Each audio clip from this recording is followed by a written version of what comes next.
it out that the sun shines down its power to all the world and makes the wind blow strong as it will. I wonder how gentle rains can fall upon the land, so lovely earth can stay lovely still. Hello, ladies and gentlemen. Welcome to the 627th edition of Energy Week with George Harvey and Nancy Wolf, or with Nancy Wolf and George Harvey. I don't know what order that goes in. No, I realize that when you send the link, when I send the link, it still says Tom Fennell. Oh, does it? Okay. So I realize I probably might ask you to update that. Okay. I haven't yet. Tell me where it comes from. I'll update it. Okay. You know.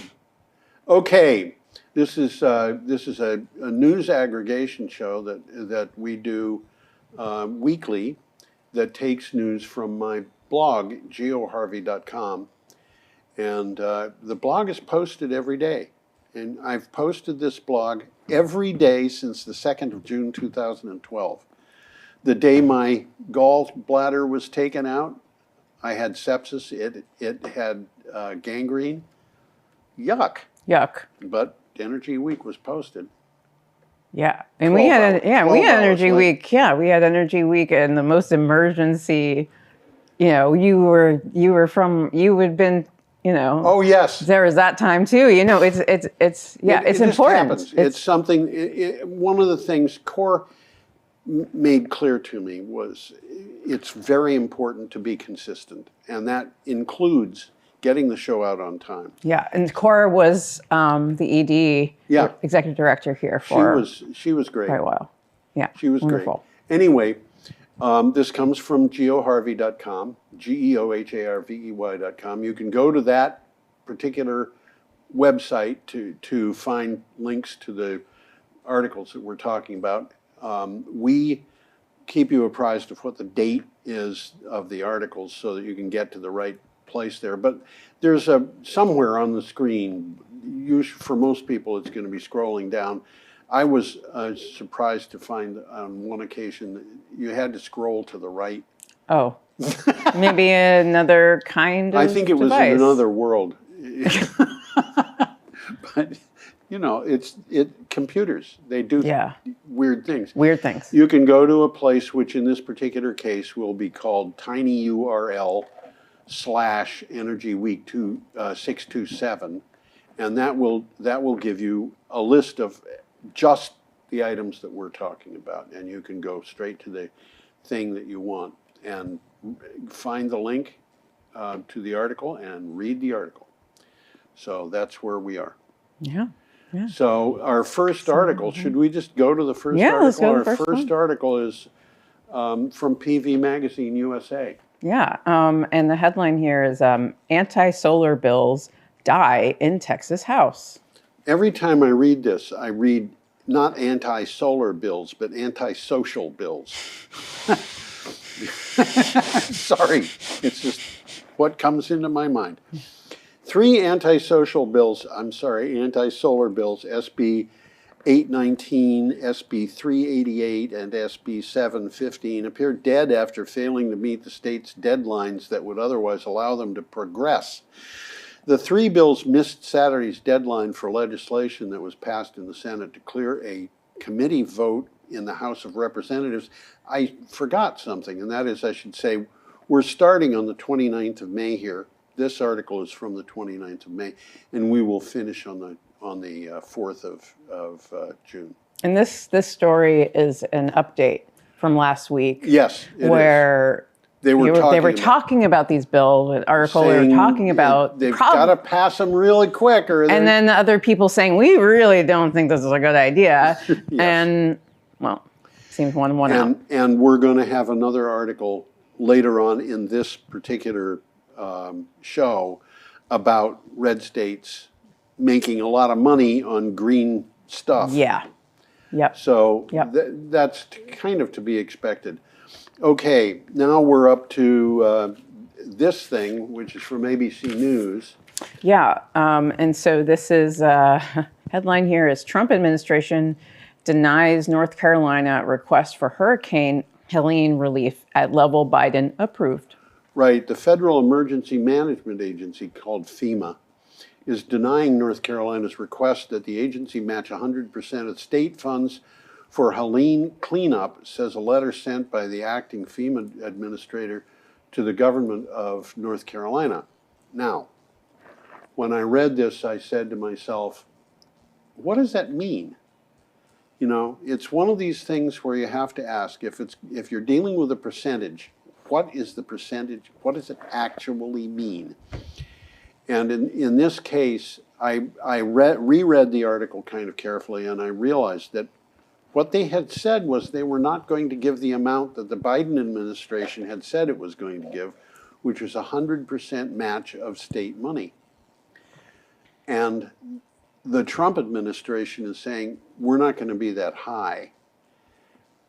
And the article makes it almost sound like the Trump administration was saying, sorry, but you're not going to get anything from the federal government. Yeah. And in fact, looking this up, what I find is the Trump administration is saying you're not going to get a 100% match. You're going to get a 90% match, which is still a lot of money. And it's more, actually, than the amount that is usually given. I understand, but I could be wrong about that. I think it's usually 75%. So this sounded terrible, and I don't think it was quite as terrible as it sounds. But that's why you follow the money. You follow the money. Yeah, you do. And I got to tell you, I'm not letting Donald Trump or his administration off the hook here. I'm just trying to be accurate. Yeah. And if you want to skewer the Trump administration, in my experience, you don't have to do anything more than be accurate. Absolutely, absolutely, absolutely. Yeah. Because it's a chaos. It's chaos. It's a chaos situation. That's one of the worst things about this particular administration is chaos. Yeah. If you're going to invest money, you need stability. And that's true no matter where you are. Fatih Birol said, and it's not, we'll talk about this next week because it's today's news. He expects 2025 investments in renewable energy to be $3.3 trillion this year. And I sit there and I look at that and say, how much of that is being invested in the United States? And between the anti-renewable attitudes of the current administration and the trade blockages that have been putting up these tariffs, the United States has really been being held out of the competition there. Mm-hmm. And who benefits from that? Most of all, China. Yes, China. So, which everyone is worried about right now. So I've gotten several emails from organizations who are worried now about the nuclear risk in China. Yeah. Yeah, well, we've got reasons for nuclear risk worry, and that's not a joke. That's real.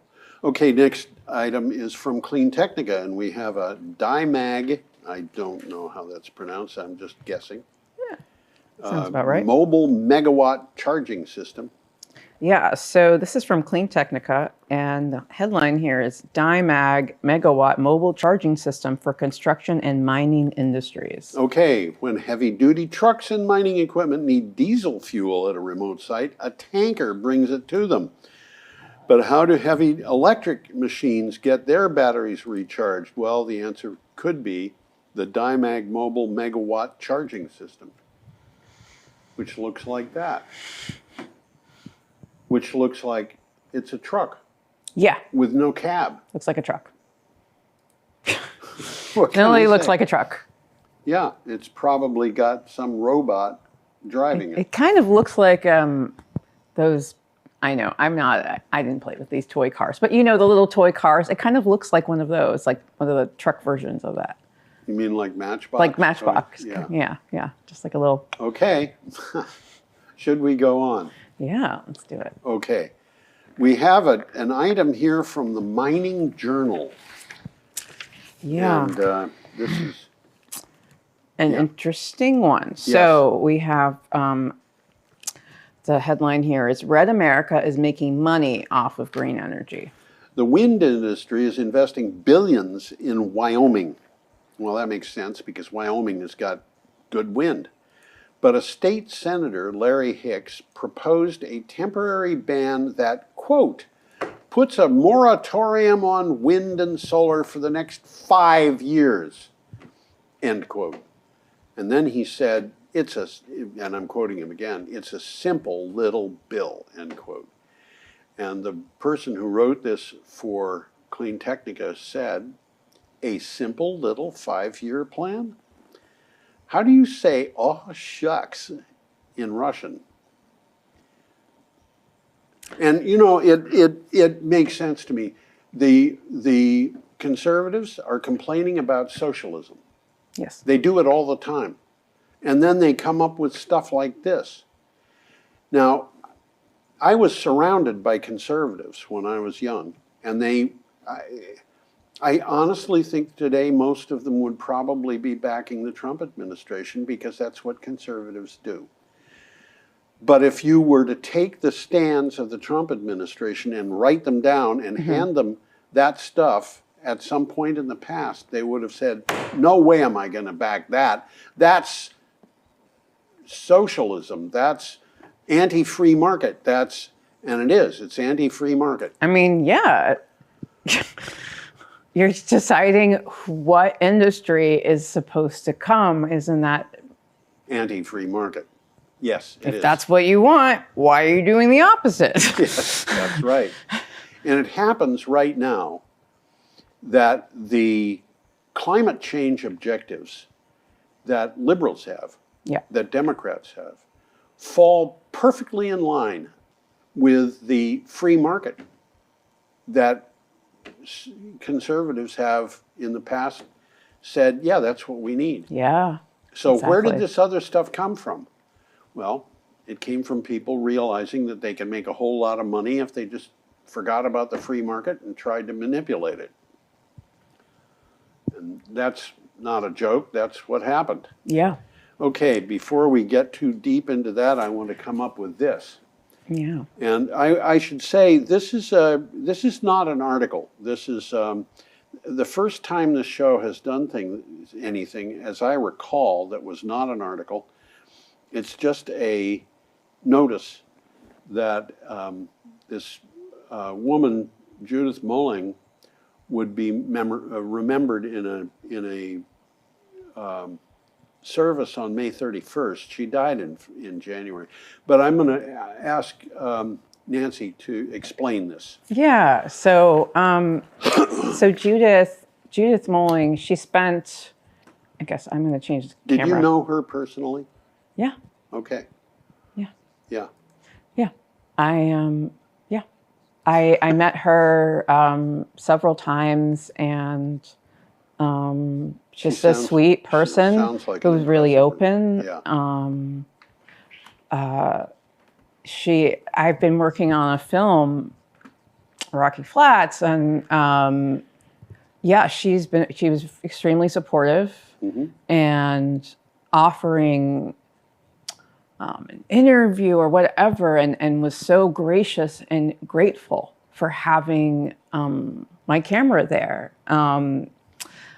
You know, the words that I prepared are kind of explain some of that, which is that she spent her life advocating for nuclear guardianship, which is the commitment to ensuring that radioactive materials are carefully managed and never abandoned. Right. And Rocky Flats was at the heart of her work, and she was part of the Rocky Mountain Peace and Justice Center, huge in that. And with Rocky Flats, which was one of their main issues, it was a nuclear weapons plant near Denver that made 70,000 plutonium bomb triggers during the Cold War, basically before shutting down in 1992 after a raid that... This is important. Yeah, that... A raid by, who was it? The FBI and what was the other one? It was a raid by the FBI. Yeah, it was the FBI on the Department of Energy. The FBI was raiding this. I think The first time ever that one government agency raided another government agency. But it wasn't the other government agency actually running Rocky Mountain. Right, there was Rocky contractor. Flats. Yeah, there was a contractor, and who was the contractor? It was I don't have it in my notes. Well, previously I'd been, contractors. there were a few different contractors. First it was Dow, actually. Yeah. Which turned into Boeing. Yeah. Right, and then there was Rockwell International. Rockwell. I'm sorry, that's the one that turned into Boeing, Rockwell International. Rockwell was the one that was there when they were raided. Yes. And this really tells me something about why you should try to avoid having a private enterprise organization in charge of your nuclear waste. Yes. This is insanity. Why? Because they were trying to make money on. Yeah. You get bonuses if you make these certain goals. Yes. Then you get a bonus. And then of course what we always talk about is then they come back and they say, oh, well, we need more money because it's not done, or things that we need doing when you're talking about building them. But back to Rocky Flats. Essentially, the reason why this got shut down is because there were these fires, there were leaks, there was improper storage of waste, and that led to radioactive contamination. Of Denver, by the way. Yeah, also, yes. Of Denver. And even decades after its closure, nearby communities are still dealing with the consequences. Yes. And so I've been working on this film and following residents as they're looking for answers. And then also Dr. Sarah Fox, an expert on nuclear contamination, she's featured in the film, and she's examining archival materials from a well-known Hanford downwinder to explore the lasting impact of nuclear exposure. But what I really wanted to say here is now as President Trump streamlines these safety regulations and fast-tracks approvals for new nuclear weapons plants, concerns about oversight and contamination are growing. Well, I want to tell you what I found on this. Yeah, because tell me. I do research when I hit something like this. I do research, and the first place I go for research, not because it's great, but just because it helps organize the research, is Wikipedia. Yeah. So I went to Wikipedia and I poked around and I found that, first of all, plutonium happens to be very flammable. Mm-hmm. And they had a series of fires involving plutonium at Rocky Flats. That's nasty. That's nasty. And it was, there's the whole thing with one of those fires is that it was only the first fire was only discovered because of the second fire. Oh, man. There was evidence of a prior fire which had been buried, that information had been buried, Okay, so when they tore the plant apart to get rid of it, they found 62 pounds of plutonium in the vent systems. Now, how much plutonium was used in the Fat Man bomb that was dropped over Nagasaki? And the answer, 13.6 pounds. So what they found in the vent system was enough to build that bomb 4.5 times over. That's what they found. Yeah. And I've known people who were involved in nuclear stuff. I knew a guy who was a close friend of my father, who was in the room when they tickled the tail of the dragon at what's the name of the project during the Second World War? Oh, Manhattan Project? Manhattan Project. And one guy died. They didn't know what was wrong. They didn't know that you could get killed by radioactivity. Yeah. That you didn't have to have an actual chemical exposure. It could be just radioactive. And this guy had been sick his whole life because he had been in that room. they've got 62 pounds of this stuff in the vent system. So what do you do with a vent system that has dust in it? You vacuum the dust out, you throw the vent away, you throw the vacuum bags away, and you're done, right? Right. It doesn't last for thousands of years. And it's just devastatingly poisonous.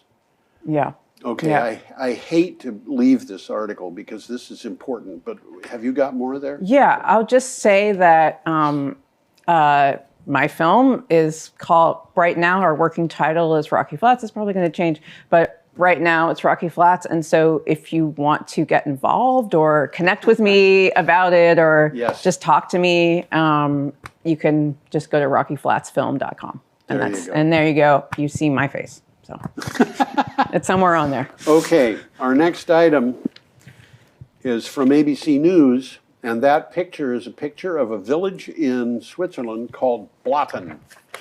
Yeah. So the headline here from ABC News is why glaciologists believe the Birch Glacier collapsed and buried a nearby Swiss town.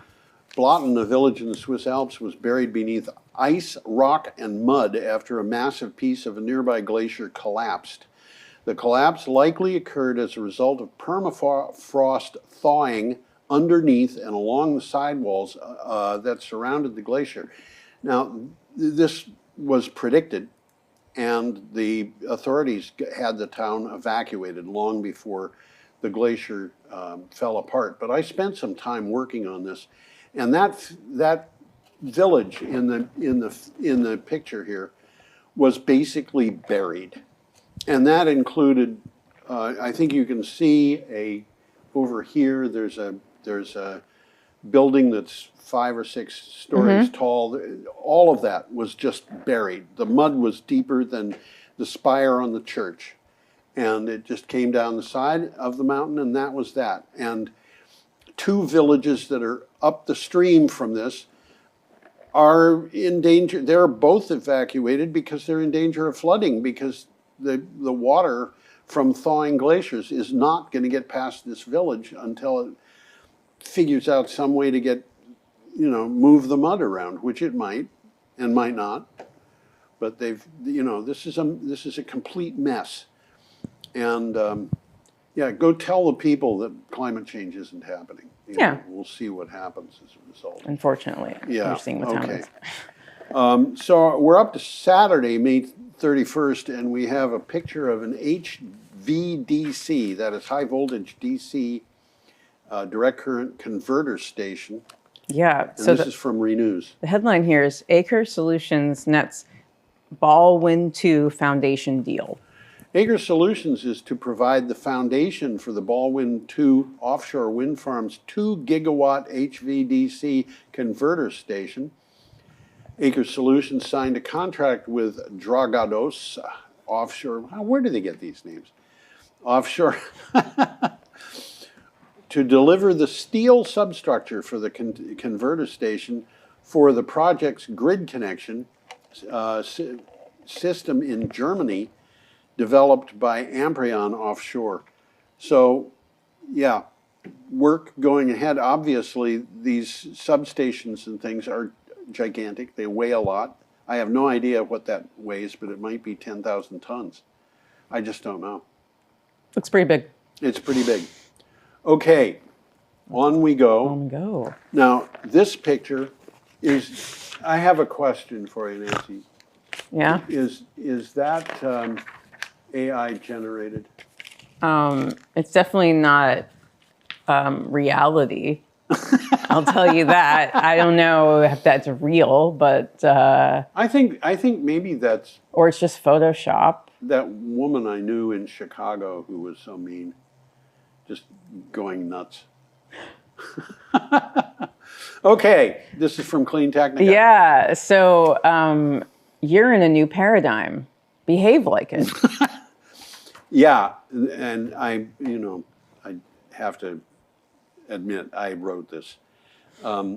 The synopsis here says, clearly to me, the problem holding up the deal with climate change is that the world has got too much drivel and not enough thought. Renewable energy's problem is not that it is renewable and needs backup. Baseload power will nearly never meet demand without a lot of backup, and that backup is expensive. And I just want to explain here, baseload power provides the base load. Why does it provide the base load? Because if you have baseload plants, you can get that baseload really cheaply. Really cheaply happens to be at a cost that's maybe 2 or 3 times the cost of solar power with battery backup.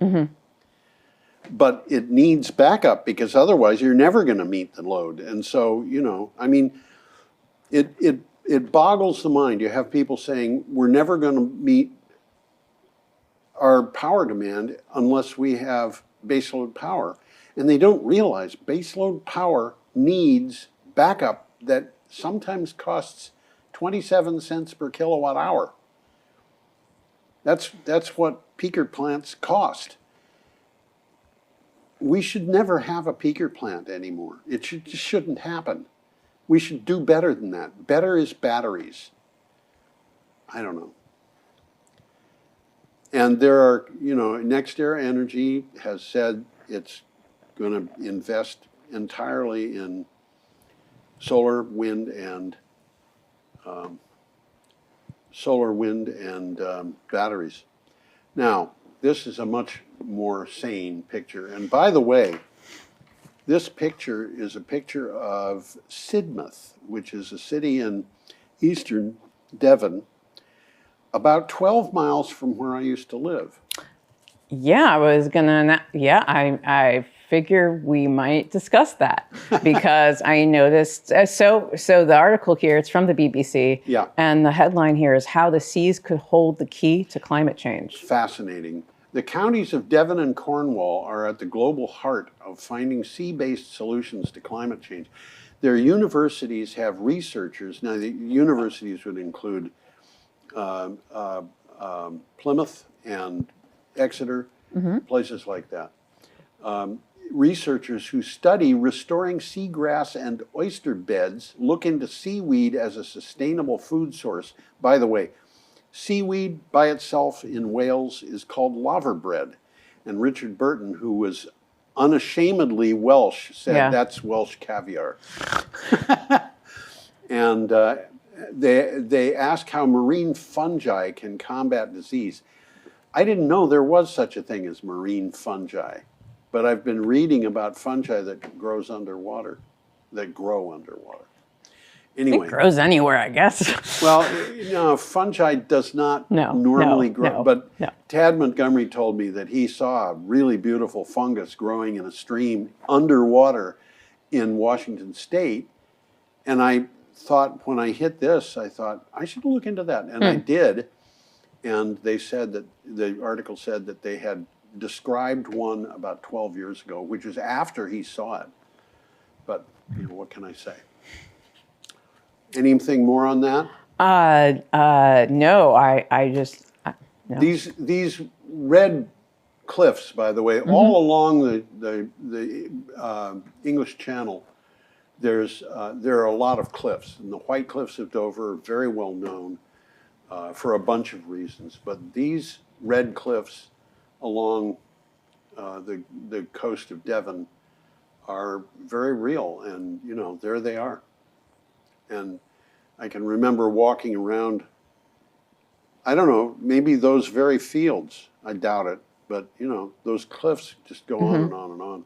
Okay, we're up to Sunday, June 1st. Yeah. And we have a picture of Environmenta Renewable Energy. That is not a misspelling. This is from Renews. Environmenta given go-ahead for PV and BESS project. I don't like the acronym BESS, Battery Energy Storage System. It's a whole lot easier just to say battery storage. BESS. But that, if you're going to make an acronym, is BS, and I don't think that's acceptable. That's why they're kind of BESS. They're like, oh, it's not. Yeah. Okay, independent power producer Environmenta was given a green light to build a solar farm and battery energy storage system in County Durham. And then, you know, County Durham sounds like County Mayo. You know, this sounds like Ireland, but it isn't. It's England. The solar project with a capacity of 49.9 megawatts will be capable of providing enough clean energy to meet annual power needs for nearly 26,000 homes. I can remember sitting around in college talking about solar power and wondering whether it would ever exist in New Jersey. Anyway. That's pretty good. Yep. Good stuff. Okay, now we're up to this, which is MSN. Yeah. That's an Indian solar plant. Yeah, so the headline here is India's renewable energy rose 47% in utility solar. This is amazing. India's renewable energy sector made major strides in the first quarter of 2025. Utility-scale solar dominated new installations between January and March, contributing about 5.893 gigawatts of added capacity, a 12.2% rise compared to the previous quarter. Wind power also rebounded, adding 1.87 gigawatts of capacity. Now, solar power has a power, what is it called? Capacity factor, which is maybe a quarter or maybe a fifth of that of nuclear power. But that would mean that the equivalent of a new nuclear power plant was added in 1 quarter. And they could do that every quarter. And it will cost a small fraction of what a nuclear plant would cost. So why order nuclear plants? There's a reason. There's a reason. And you know what it is. Yeah. Yeah. The reason, by the way, is because nuclear plants cost a lot of money. A lot of money. And so whoever is building them can charge a lot of money. And if you get to the end of using up all the money that was ever made available and you're only halfway done, you can say, well, we need more money. And they usually give it to you because they don't want to have a stranded asset. Okay, more on that? Mm-hmm. Yes? No. Oh, no. Okay. No. I just said good. It's good. Yeah. This is an interesting picture. This is from Clean Technica. So the headline here is Empire Wind Farm gets assist from Heerema's Workhorse. Okay, that is a picture of a semi-submersible crane vessel. I didn't know there were semi-submersible crane vessels. But a 1980s era semi-submersible crane vessel known as Heerema's Workhorse steamed its way over to Rhode Island last week to gear up for its next assignment, building the 810 megawatt Empire Wind offshore wind farm off the coast of Long Island. It shows that Empire is back in business. We're back, baby. We're back. A semi-submersible is a heavy lift ship that can submerge enough for the cargo to be floated on board. Typically what they do for cargo of these things is they'll have a ship be the cargo of a semi-submersible. Mm-hmm. So, or a converter station or something like that. And looking at that picture, it looks like the white area in front, which is on the other side of a heliport, might in fact be the cargo. I don't know. Okay, go on? Yes. Let's go on. This is from MSN. Yeah. We have a Suzlon wind turbine. Yeah, so the headline here is Suzlon Energy eyes 60% growth led by strong wind power demand. Suzlon Energy Limited, based in India, expects a 60% growth across the board in fiscal year 26. The Indians use a different fiscal year than we do, and I think they begin and end in March. I might be wrong. Backed by a strong demand for wind power, according to Chief Executive Officer J.P. Shalasani. Chief Financial Officer Himanshu Modi underscored Suzlon's commitment to maintaining margin. And I see that margin and I feel like pronouncing it margarine, even though it isn't. My comment here is strong winds are blowing. Yes, they are. Yeah. And Suzlon is a well-known, I should point out, there's a thing in this right about here where you can see the mast of the farther turbine is lattice. They do that a lot in India. They don't do it in the United States. And the reason they don't do it is because birds nest in that. And so they're worried about the birds being clobbered by the blades of the wind turbine coming around. It does happen once in a while. I was reading, however, about a wind farm in Scotland that had an eagle, female eagle, had a nest. She had raised several batches of eaglets and her nest was in the wind farm. So she had figured out how to negotiate. Did you call her to find out how she felt about living inside a wind farm? No, I didn't. I'm glad you suggested that because maybe I will. Yeah. I have called people to find out how they like living. Yeah, that's in what I a mean. wind Maybe the animals will have a different perspective, or they might love it just as much and love it even more. She might love living in a wind farm. I'll point out, if she raised several batches of eaglets, then she had lots of opportunity to move to a new place. But that might have been a place where, you know, she just liked the view or the noise or something. This is, Yeah, okay. It's our home. Here we have, you know, I think that's a guy and a girl walking together. Actually, yes, maybe. That's what it looks like. I'm not really sure. It's very hard to tell. Not totally sure. I can't. Maybe. The legs look different. Yes, I will do. say the legs look different. That's Yes. about as much as I can Okay. So the headline here is Fortescue secures state approval for 644 megawatt solar hub. This is from PV Magazine Australia. I love the articles about Fortescue. Mining giant and renewable energy company Fortescue got a green light. It was a mining giant before it was a green light company.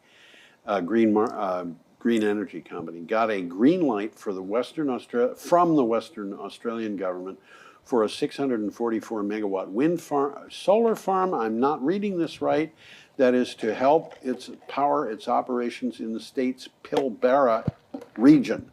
The project could still go through review by the federal government. We don't know that the federal government is going to want to do that. The Pilbara, Western Australia it's the western 40% or so of Australia. It's one state, it's gigantic. It makes, if you could make a state out of Texas and Alaska put together, Western Australia would dwarf it. But the Pilbara is about halfway between north and south, and it is up against the Indian Ocean there, and it's kind of long and thin. It goes quite a ways inland, and there's a lot of mining going on in there. So that's a place where things like that happen. And anyway, we should move along. Yeah, let's move along. We have an article from Clean Technica and energy storage. This is from Sandia National Laboratories. So the headline here is California has over 15,000 megawatts of energy storage. That's 15 gigawatts. And energy, it's 15,000 megawatts, but it's 15 gigawatts. And that is the equivalent of 15 big nuclear power plants, about 25 times the size of Vermont Yankee. Now, if you ran the power out that fast, you know, as fast as you could get it, it would probably be out of electricity in a couple of hours. But about 2 years ago, the California Energy Commission said the state had a little over 6,600 megawatts of energy storage online. New data has come out recently showing the total is now 15,000. So it went from 6,600 to 15,000 in 2 years. Obviously, that's a huge amount and a great increase over a short time. Yeah. This is what's happening, and it's one of the reasons why I don't know. I That's find why it, California's going to leave the United States. Is that what you're saying?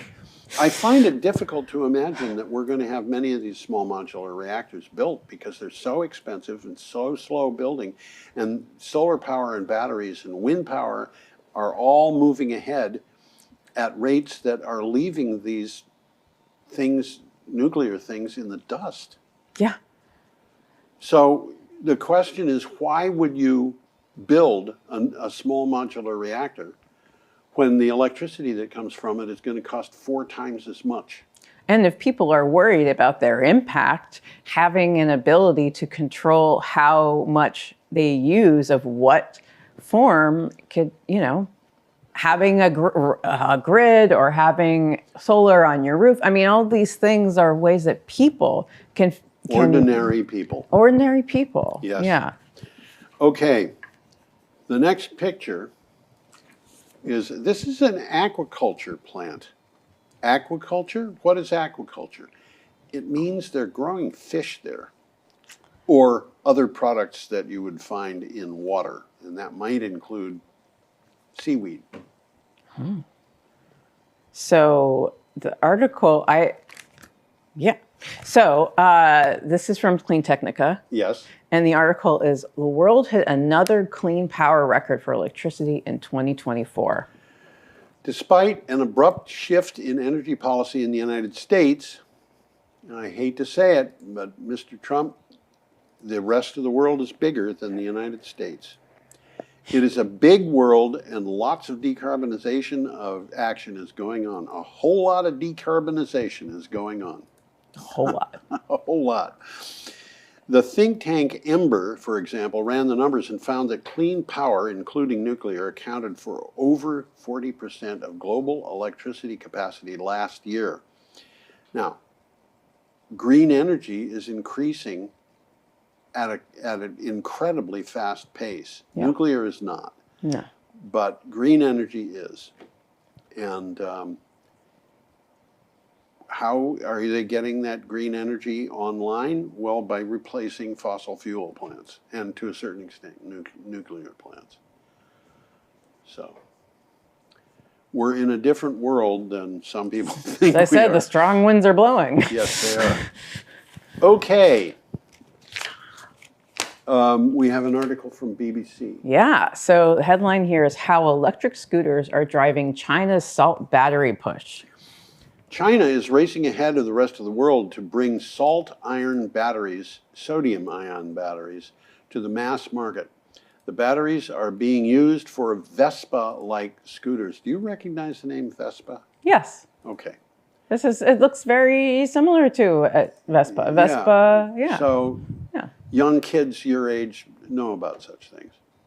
I think of them as like very like ubiquitous. watching like those big movies where they have all like they're racing around Europe and they're like in their Vespas and they're like no going down this tiny little pathway and that's what I think of Vespas is like Italy or that's what I think of them. Roman holiday. I used to have a Vespa. Batteries are being used for Vespa-like scooters that sell for 300 to 500 pounds, which is $400 to $660. These scooters cost less than a bicycle. Yeah. Unlike lithium, sodium is an abundant element, and it can be extracted from salt water. And I don't think we're going to run out of salt water. There's a lot of salt water in the world. So there are a bunch of variables involved here, and I should mention this. Sodium-ion batteries don't have a lot of power per weight. And actually that works for these Vespa-like scooters because they don't need a lot of range. Yeah. A scooter of this size, you're probably not going to go 15 miles with it. You'll go that distance, turn around, come back, and charge it. Right, and you'll go, 5 miles? Yeah. And you're not going to be going 90 miles an hour. My Vespa could go 50, and that scared the hell out of most people who sat in the back seat on it. Oh, well, yes, of course. But it could not go faster than that. You don't need to go faster than that in Brattleboro, so you're No, good. if you're going someplace in a Vespa, you don't really need to go very fast because where you're going is going to be close by. If you're going to go for a greater distance, you're probably going to take a car. Yeah. Okay, so we're up to an item from Renews. Mm-hmm. This picture is a crew transfer vessel. So all it's going to do is take the crew from shore to a ship or a transfer station or something out at sea, get the crew that's been there for a little while and bring it back in. And this particular one is called Fervent. Yeah, so the headline here is Strategic Marine delivers 2 CTVs to Louis Dreyfus. The Singapore-based shipbuilder Strategic Marine delivered 2 new offshore wind crew transfer vessels to Louis Dreyfus. Amateurs. The 2 CTVs are sister vessels to Octi-Vent and Esti-Vent, which are already in the LDA fleet, Louis Dreyfus Amateur Fleet. The vessels will support company offshore wind operations. And, you know, this is something that just has to be done in order to keep these wind farms going. You have to service wind turbines regularly. I remember reading that a wind farm,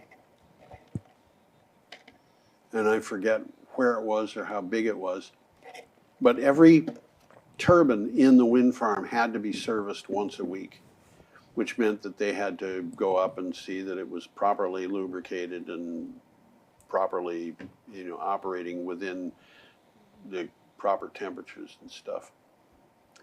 So there you have it. I'm going to go on. Yeah.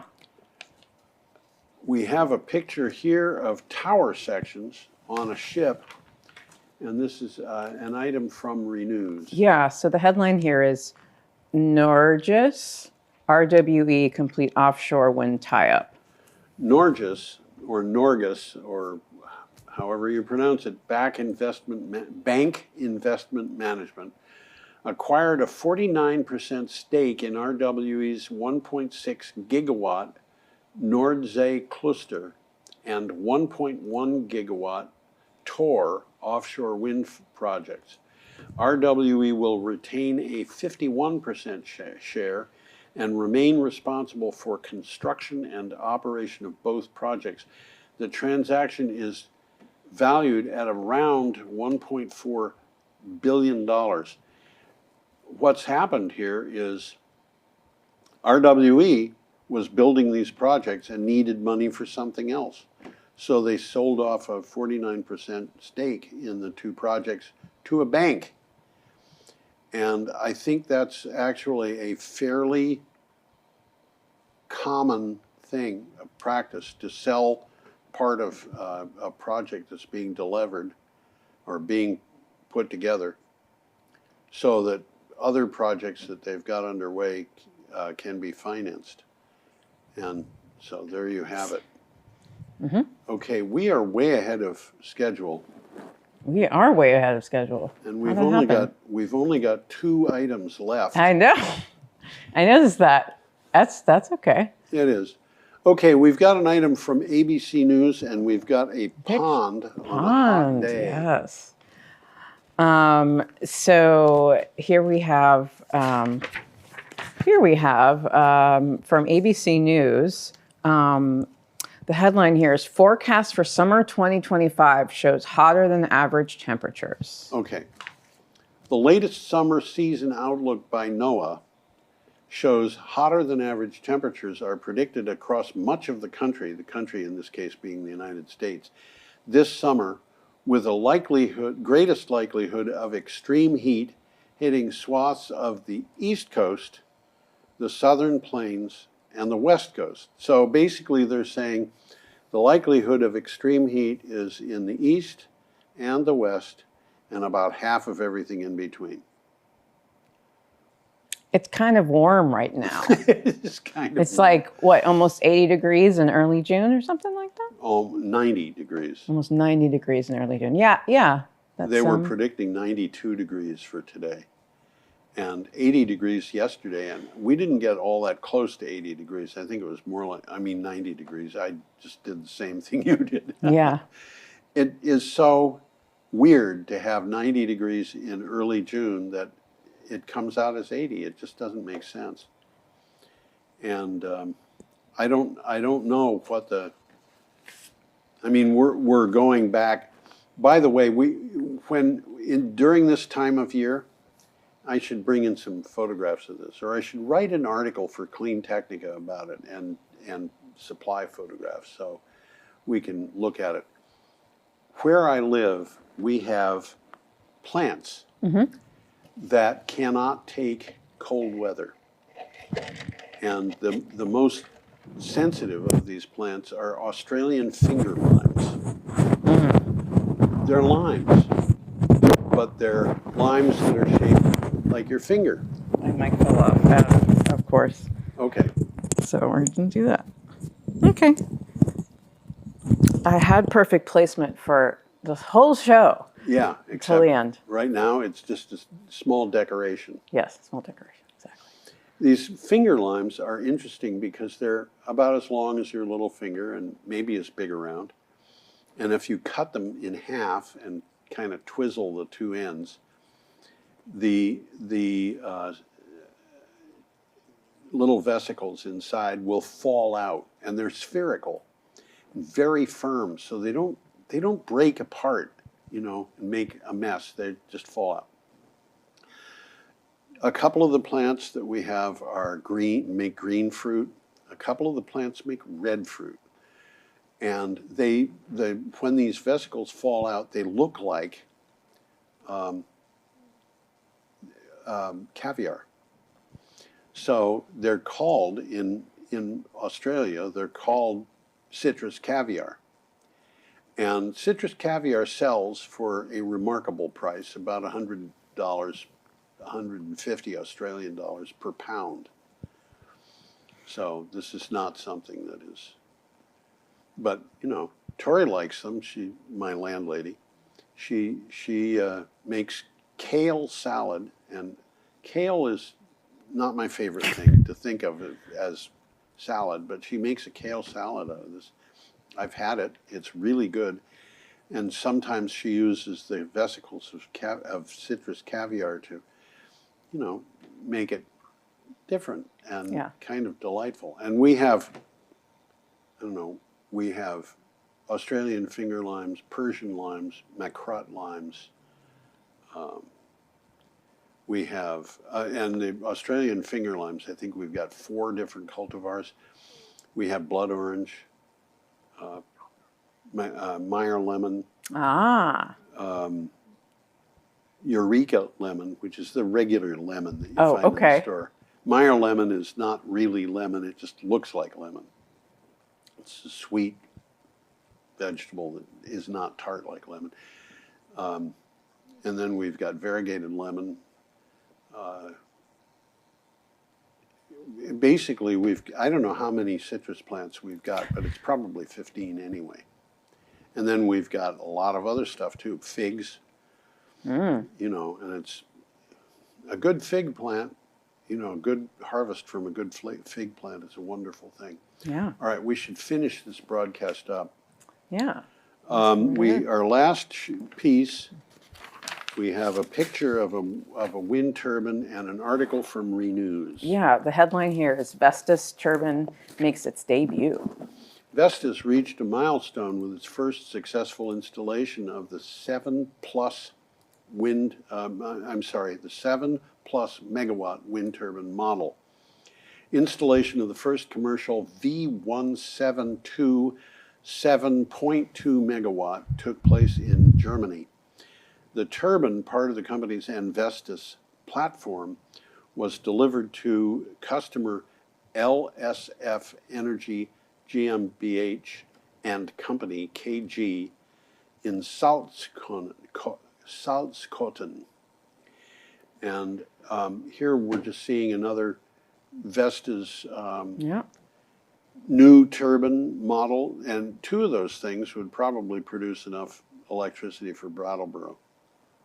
So, no. When are we? When are they coming? I don't know. I think there would be a lot of opposition to wind turbines supplying Brattleboro with electricity, unless things go bad. And if that happens, I think people won't care about where the electricity comes from. They'll just use what they can get. Yeah.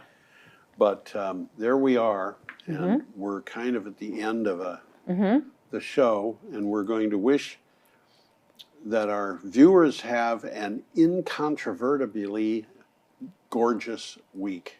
Yes. What? Should be gorgeous. It should be gorgeous. Yes, it should be gorgeous. Yes. All right, I'm going to go back to the wind turbine, and we'll say goodbye. What? And I'm sorry we're ending a couple of minutes early, I but know. that's what we're doing. What we're doing.